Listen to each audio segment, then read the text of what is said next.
बिस्मिल्लाहिर्रहमानिर्रहीम। अस्सलाम वालेकुम। Welcome to my YouTube channel ज़ायके पाकिस्तान के।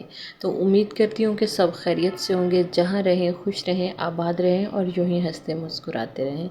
तो आज हम बना रहे हैं वाइट बीन्स, जिसको सफ़ेद लोबिया भी कहा जाता है, जो बनाने में बेहद आसान है और बहुत ही मज़े का बनता है। और आज इसको मैं बनाने वाली हूँ अपने तरीके से।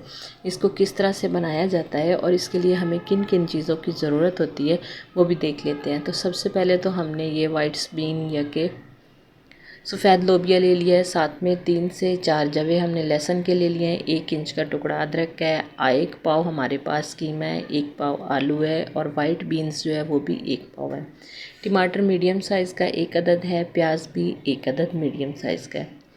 यहाँ पे एक चूल्हा ऑन करेंगे, कढ़ाई रख लेंगे और इसमें यानी कि थोड़ा ऑयल भी ज़्यादा जाएगा। इसमें 1 कप ऑयल डालेंगे